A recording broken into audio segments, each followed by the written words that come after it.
ஃபாஸ்ட்ராக்ஸ் நேயர்களுக்கு வணக்கம். அதாவது வருகிற மே 4ஆம் தேதி ஆட்சி அமைக்க போகுது யார் அப்படிங்கிறது உமாவதி அண்ணன் நீங்க சொல்றேன்னாரு. வணக்கண்ணே, எப்படின்னா இருக்கீங்க? அண்ணே, வர மே 4ங்கிறது ஆவலோடு எதிர்பார்த்து கொண்டிருக்கும் ஒரு நாள். அதாவது தமிழ்நாடே வந்து ஆவலோடு எதிர்பார்த்துட்டு இருக்கிறனால அந்த ஆவலோடு எதிர்பார்த்துருக்கிற நாள் வந்து யார் ஆட்சி அமைக்க போறா, யாருக்கு மெஜாரிட்டி வரப்போகுது அப்படிங்கிறதுல இருக்காங்க. இதில் திராவிட முன்னேற்ற கழகம் ஒரு பக்கம் கூட்டணி கட்சிகள், ஒரு பக்கம் அதிமுக பாஜக அவங்களுடைய கூட்டணி கட்சிகள், அதுக்கப்புறம் வந்து இன்னொரு பக்கம் வந்து தாவேகா, அதுக்கப்புறம் பார்க்குறேன் வைய போகிறாங்க. இதெல்லாம் தெரியும், ஏன் இழுக்கிறீங்க, டைமுக்காக இழுக்கிறீங்களான்னு. ஏன்னா மேட்ரிக் டைரக்டாக வந்துடுவோம். சரி, யார் ஆட்சி அமைக்க போறா? 2K கிட்ஸை பொறுத்தளவுக்கு ஓகே, உங்கள் பழைய கால கதையெல்லாம் லவ் லெட்டர் கொடுத்து பின்னாடியே போய் பஸ் ஸ்டாண்டில் வெயிட் பண்ணி அப்புறம் அன்றைக்கி வரல லெட்டர் எப்படி போடுறது, ஓ அந்த வரலையா? சரி, அதனால இப்போ வந்து என்னென்னா 2K கிட்ஸில் ஒரே மெசேஜ் தான். மெசேஜ் அது கம்மிங், எஸ் ஓகே, கம்மிங் ஈஸியாக ரைட் வெயிட்டிங். ஓகே, 3 லைன் தான். ஹோட்டல் கூட பெரிய பேர் வைக்கிறது இல்லை. ஓயோ, அதனால டக்குன்னு முடி. நீங்கள் வந்து இந்த கூட்டணி அந்த கூட்டணிலாம் இவ்வளோ நாள் பார்த்துட்டு தான் ஹோட்டல் கூட பேர் வைக்கிறது இல்லை.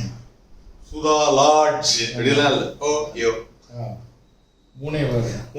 நீங்களும் இன்ட்ரோடக்ஷன் வந்து இந்த கூட்டத்தில் எனக்கு எல்லாமே தெரியும். 2 மாசமா அதான் பார்த்துட்டு இருக்கேன். சரி, டைரக்டா நீங்க மேட்ருக்கு வந்துடலாம். Straight away. ஸோ யார் ஆட்சி அமைக்க போறா மே 4? இல்ல, நீ அதுக்காக டக்குன்னு என்னன்னே தெரியாம மே 4ன்னு முடிச்சிக்கலாம். அண்ணா, மே 4 யார் நீங்க தான் சொன்னீங்க டைரக்டா மேட்டர். அதாவது என்னன்னா, யார் ஆட்சி அமைக்க போறான்னு சொல்றதுக்கு நம்ம ஜோசியம் கிடையாது.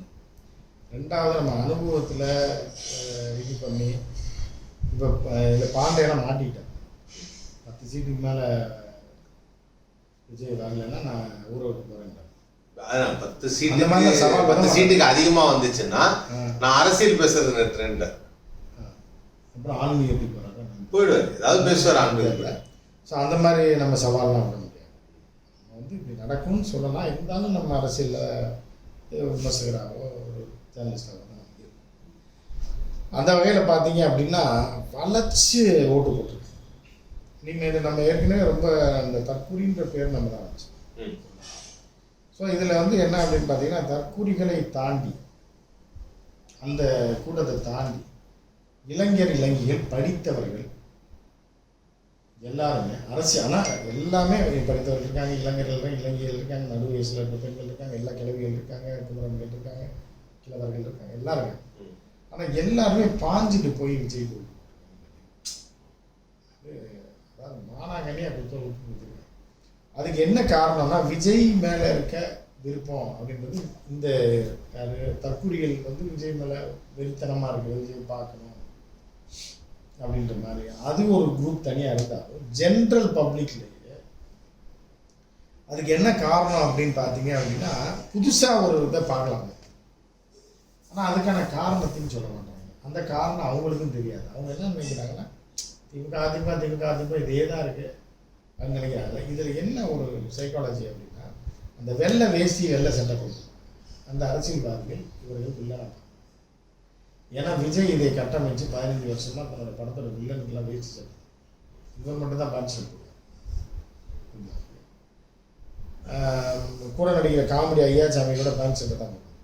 ஆனால் வில்லன்கள் வந்து யாராவது வேஸ்ட் சட்டை அரசியல்வாதி ஆவாங்க. இவர் வந்து அதை எதிர்த்து பயணிப்பாங்க. ஸோ இது வந்து அவங்க மனசில் ஆழமாக போயிடுச்சு.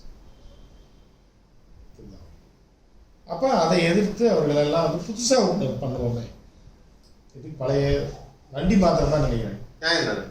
அதனால வச்சுருந்தா நீ இந்த வண்டியை மாற்றிக்கணும் அப்படின்ற மாதிரி ஒரு சூழ்நிலையில் இதுதான் போய் வாக்களிச்சுங்க.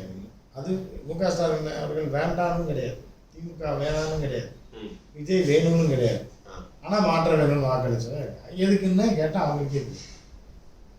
இல்லைண்ணே, தமிழ்நாட்டில் வந்து இளைஞர்கள்லாம் புதிய ஒரு விஷயத்தை பார்க்கணும்னு ஆசைப்படுறாங்க. நீங்கள் சொன்னது தான், அதுக்கு தான் போட்டிருக்காங்கம்மா. எதுக்கு எல்லாம் போய் அவங்களை கேட்டால் எப்படி பதில் சொல்லுவாங்க, அதெல்லாம் அவங்களுக்கும் தெரியாது. யாருக்கு எதுக்கு இப்போ நீங்களே இருக்கீங்க, எதுக்கு இந்த தெரு பக்கமாக போனீங்கன்னா சொல்லுங்க, வேலை இருக்கு இங்கே உமா இதை பார்க்க வந்தேன். ஏதா அது வேலை இருந்தால் அதுதான் சொல்லணும்ல. சொல்லணும். இல்லைன்னா சும்மா போகிற ஒரு மாற்றத்துக்காக எப்போவுமே அந்த தெரு வழியாக தான் போவேன். இப்போ கோயம்பேட்டுக்கு இப்படி தாம்பரம் போய் அப்படி சுற்றி போகலான்னு பார்க்குறேன். எதுக்கு? சும்மா அதுதான் தெரியும். அண்ணே, இப்போ நீங்கள் சொன்ன மாதிரி இளைஞர்கள் வந்து தற்கொலைன்னு சொன்ன ஒரு கூட்டம் இருக்கிறது போக பேலன்ஸ்லாம் வந்து நிறைய பேர் வெளிநாட்டிலேருந்து வேலை பார்க்குறவங்கலாம் வந்து ஓட்டு போட்டிருக்காங்க, விஜய்க்கு ஓட்டு போட்டிருக்காங்க, நிறைய பேர் சொல்கிறாங்க. அதில் எனக்கு தெரிஞ்ச ஒருத்தர் வந்து என்ன பண்ணாருன்னா, விடிய காத்தால 3:30 மணிக்கு ஒரு கேப் எடுத்து பெங்களூர் இங்கே 9 மணிக்கு வந்து ரீச் ஆகி நேராக போய் விஜய்க்கு ஓட்டு போட்டார். ஓட்டு போட்டதுக்கப்புறம் வீட்டுக்கு வந்து ஒரு வார்த்தை சொல்கிறார், ஐயோ இவங்க வேறு ஜெயிச்சிட்டாங்கன்னா என்ன பண்ணுறது அப்படின்னு. ஏன்னா ஓட்டு போடுறது எக்ஸைட்மெண்ட்டாக இருந்திருக்கு, ஜெயிச்சிட்டாங்கன்னா என்ன பண்ணுவாங்க காமெடியாக இருக்க போகுது அப்படின்னு சொல்லி ஜாலியாக சொல்கிறாப்புல. நம்ம தலையில கொண்டு வந்து எல்லாத்தையும் இல்லை அது இதில் வந்து மக்கள் புரிந்து கொள்ளாத ஒரு ஆங்கிள் என்னன்னா, இந்த வெளிநாட்டிலேருந்து நான் வந்து அவருக்கு தான் சப்போர்ட் பண்ணேன், மலேசியாவிலேருந்து வர்றது, சிங்கப்பூர்லேருந்து வர்றது, நாங்கள்லாம் இங்கே தான் வரோம். அதாவது என்ன, இவங்க இங்கேருந்து பிழைக்க நம்மளை நாசமாக்கிட்டு அவங்க நல்லா இருப்பாங்க, அவங்க போய் சிங்கப்பூர்ல ஜாலியாக செட்டில் நல்ல ஊரில் நல்ல டீசெண்டாக ஆட்சியாளர் இருப்பா. விஜய் நம்மகிட்ட தள்ளி விட்டு அதுதான் தமிழருடைய தமிழ் பண்பாடை அவங்க காப்பாற்றக்கூடிய அந்த ஒரு செயல். இல்லை மலேசியாவில் உள்ளவர்களும் இலங்கையில் உள்ளவனா கருத்து சொல்லாட்டே நீங்களா வாழ போறீங்க. அன்னைக்கு கொழும்புல இப்போ போன மாதம் போயிருந்தப்ப கொழும்புல செருப்பு கடையில் நின்று ஒருத்தட்ட பேசிட்டு வாங்கிட்டு பேசிக்கிட்டு 2-3 பசங்க பார்த்துட்டாங்க. அவங்க விஜய் தீவிர ரசிகர்கள் எல்லாம் 15 வயசு மலையக தமிழர்கள். அந்த பசங்க தான் இங்கே படிக்கிறாங்க, கொழும்புல படிக்கிறாங்க. ஏன் ஒருத்தன் வேலை பார்க்குறோம் அண்ணா நீங்களாண்ணா அண்ணா, ஆனால் நீங்கள் வந்து விஜய்க்கு எதிர்ப்பாலாம் கொடுங்க. அப்போ அப்படி கிடையாது தம்பி, விஜய் வந்து அரசியலை விட்டு போயிட்டாருன்னா விஜய் தான் ரொம்ப பிடிக்கும். அரசியலில் வந்ததுனால தான் அது கூட பிரச்சனை இல்லை, இந்த கூட 4-5 அல்லக்கையில் வச்சுட்டு நம்மளை ரொம்ப துன்புறுத்துறாங்க. 5 வயசு குழந்தைய வந்து தூக்கி கொஞ்சுவோம், அது பாதாள சாக்கடையை நோக்கி ஓடி வந்தாருன்னா. அரசியல் நீங்கள் என்னன்னு குறிப்பிடுறீங்க? இல்லை அரசியல் இல்லை, அந்த குழந்தை பாதுகாப்பாக இருக்கணும்னு இருக்குல்ல, சாக்கடையும் பாதுகாப்பாக இருக்கணும், ரெண்டுமே பாதுகாப்பாக இருக்கும். ஆமாம், அதையும் க்ளீனாக இருந்தால் தானே தண்ணி ஓடுச்சுன்னு வைங்க. அப்புறம் அது இப்போ கவர்மெண்ட் ஸ்டாஃப்லாம் உள்ள இறங்கி அதை தூக்கி அது ஏதாவது நாய் பிரச்சனையை லைக் பண்ணி பல பிரச்சனை. அதனால் குழந்தையை காப்பாற்ற வேண்டியது நம்ம கடமை, பாதாள சாக்கடையை காப்பாற்ற வேண்டியது நம்ம குழந்தை. இப்போ கீழே ஒருத்தர் கமெண்ட் கூட, உங்கள் 2 பேரை யார் காப்பாற்ற போகிறான்னு நானும் பார்க்குறேன் எடுத்துரும் ஆச்சு வந்து நல்லா இறைவன் செய்யலாம், மேலே இருக்க பார்த்துக்கலாம் தான் நம்ம சாதான். நமக்கு என்ன விஜய் என்ன பகையாளியா பங்காளியா? ஒன்றுமே கிடையாது, அவர் எனக்கு பங்காளியும் கிடையாது பகையாளியும் கிடையாது, ரெண்டுமே கிடையாது. அதனால ஒன்றும் பிரச்சனை, அப்புறம் அரசியல் பெறாமல் இருந்தால் நல்லா இருக்கும் சார். ஏன்னா இன்னொரு விஷயம் என்னன்னா, அவருடைய ஆசைக்காகவும் அவருடைய வசதிக்காகவும் அது வர்றதுன்றது அது தனிப்பட்ட முறையில் அவர் என்ன பண்ணாலும் பரவாயில்ல. நம்மை ஆள வேண்டும் என்று வரும்போது அந்த நாசக்குழியில் நம்மளும் விழுவோம், நிறைய குழியில் சொல்லிட்டு சொன்னாங்க. இல்லைண்ணா, அவர் அந்த அறிக்கையெல்லாம் வந்து தேர்தல் முன்னாடி கடைசியாக ஒரு அறிக்கை விட்டார். ஒரு 2-3 விஷயம் தான் சொன்னார். அது ஒரு விஷயம் சொல்லும்போது எல்லாரும் கை தட்டுறாங்க, ஆனால் எல்லாரும் திரும்பி பார்த்துக்கிறாங்க. நம்ம ஆட்சிக்கு வந்து நடக்க போகிறது என்னங்கிறத இப்போ நான் சொல்கிறேன் அப்படின்ட்டு, பெண்களுக்கு மகளிருக்கு வயது முதிர்ந்தவர்களுக்கு முதிர்ந்த பெண்களுக்கு அனைத்து மொழிகளுக்கும் இலவச பேருந்து அப்படிங்கிறாரு. எல்லாம் சமம் ஏற்கனவே இருக்காது. இல்லைண்ணா அது கிடையாது, அவரு வேற பேருந்து சொல்றாங்க, புதுசா ஏசி பஸ் ஏதாவது ரெடி பண்ணுவாங்க, ரெடி பண்ணி கிளாஸ் மாதிரி சங்கர் படம் நடப்பாருங்கல்ல, சாதாரண பஸ்ல தான் டான்ஸ் ஆடிட்டு போவாங்க, நியூ காலேஜ் பசங்களும் இதுல நம்ம நந்தனா ஆர்ட்ஸ் பசங்களும். இது என்ன பண்ணாங்க, கண்ணாடி பஸ்ஸாக மாத்தி போறாங்க. அந்த மாதிரி ஏதாவது புதுசா போனாங்க. ஆல்டர்னேட்டிவ் பேர் சொல்லியிருப்பாரு, தமிழ்நாடு முழுவதும் கண்ணாடி பேருந்துகள். ஸோ அதை வந்து மாற்றம் பண்ணி புதுசாக ஒன்று பண்ணுறாங்க. உடனே எல்லாரும் வந்து கை தட்டிட்டு இல்லை எல்லாம் திரும்பி பார்த்துக்கிறேன். அப்போது என்னன்னா அவ்வளோ புதுசாக இருக்கு இந்த மாதிரியான ஒரு விஷயத்தை இது வரைக்கும் எந்த அரசியல் கட்சியும் செய்யாத ஒரு விஷயத்தை அவர் சொன்னதா அவர் ரொம்ப நல்லா ஃபீல் பண்ணார். அது நல்லா இருக்கு. என்ன பண்ணுறாருன்னு, அதாவது என்ன பண்ணுறாருன்றதை தாண்டி என்னன்னா,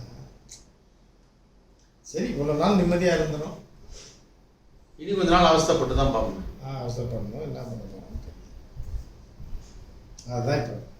இப்போ நம்ம வந்து நாம வந்து மே 4க்கு அப்புறம் நம்மளை பிடிச்சிருவாங்க, நம்மளை பிடிச்சி உள்ள விட்டுருவோம். இல்லை அப்படி சொல்கிறோம், அப்படின்லாம் சொல்ல முடியாது. இல்லைண்ணா, அவங்க ஆட்சிக்கு வந்துட்டா நம்ம தானே அவங்கள எதிர்த்து பேசணும்.